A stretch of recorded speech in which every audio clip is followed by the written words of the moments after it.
तो हमारे बॉडी में 3 तरीके का सेल ऐसा होता है जिसके पास CD4 रिसेप्टर रहता है, जो क्या करता है, HIV वायरस को एक्सेप्ट करता है, रिसीव करता है। क्यों? क्योंकि HIV वायरस के पास जो GP120 वाला स्पाइक है, मतलब जो ग्लाइकोप्रोटीन है HIV वायरस के पास, ठीक है, ये GP120 वाला ग्लाइकोप्रोटीन को का रिसेप्टर किसके पास है, हमारे बॉडी में CD4, जो तीनों सेल में मौजूद है, टी हेल्पर सेल, मैक्रोफाज और डेंड्राइटिक सेल। अब मेरे बॉडी में ये तीनों सेल के किसी भी सेल के पास अगर HIV वायरस आएगा तो क्या होगा, उसका 120 GP120 CD4 रिसेप्टर के साथ जो मेरे बॉडी में मौजूद है उसके साथ जुड़ेगा। ठीक है, जुड़ने के बाद क्या करेगा, वो HIV अपना जीनोम को मेरे बॉडी का सेल में, मतलब मेरे बॉडी का सेल को क्या बोलेंगे, होस्ट सेल बोलेंगे, होस्ट सेल के बॉडी में क्या करेगा, घुसा देगा। लेकिन वो अपना जीनोम जो कि 2 molecule of single stranded RNA है, उसके साथ तीनों एंजाइम को भी घुसाएगा। ठीक है, क्या क्या तीनों एंजाइम, पहला एंजाइम का नाम है रिवर्स ट्रांसक्रिप्टेज। ये क्या करेगा, वायरल जो RNA था, वायरल RNA से क्या बनाएगा, वायरल DNA बनाएगा through the process of reverse transcription.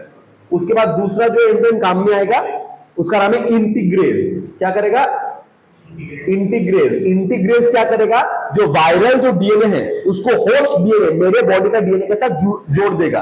ठीक है, थर्ड क्या होगा, थर्ड होगा प्रोटीएज, जो एंजाइम काम में आएगा। प्रोटीएज एंजाइम क्या करेगा, वायरल DNA से वायरल प्रोटीन बनाएगा। ठीक है, अब जब वायरल प्रोटीन बन जाएगा तो क्या होगा, नया वायरस का बच्चा बन जाएगा। ठीक है, नया HIV का बच्चा बन जाएगा। अब वो क्या करेगा, वो जो सेल के अंदर घुसा था उस सेल से निकाल के बाकी सारा सेल को इफेक्ट करने लगेगा, बाकी सारा मैक्रोफाजेस को, बाकी सारा टी हेल्पर को, बाकी सारा डेंड्राइटिक सेल को इफेक्ट करने लगेगा। ठीक है, अब एक बात बोल, लेकिन दिक्कत क्या होता है, दिक्कत होता है मैक्रोफाज के केस में। मैक्रोफाज के केस में अगर HIV वायरस घुसता है तो मैक्रोफाज में अपना नंबर बढ़ाने के बाद वो मैक्रोफाज को मारता नहीं है, वो जस्ट उससे निकल जाता है, वो सिर्फ उसको यूज करता है अपना नंबर बढ़ाने के लिए। इसलिए मैक्रोफाज को बोला जाता है HIV फैक्ट्री।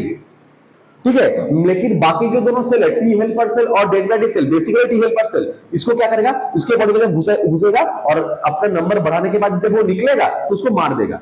हमारे बॉडी में हम लोग को कैसे पता चलेगा कि हम लोग को फुल ब्लोन एड्स है, अगर हमारे बॉडी में ब्लड में टी हेल्पर सेल का जो क्वांटिटी है वो अगर पर पर मिलीमीटर क्यूब ब्लड में अगर 200 से कम हो जाए, ठीक है, तो क्या हो जाएगा, उसको हम लोग क्या बोलेंगे, फुल ब्लोन एड्स बोलेंगे। क्लियर है बात?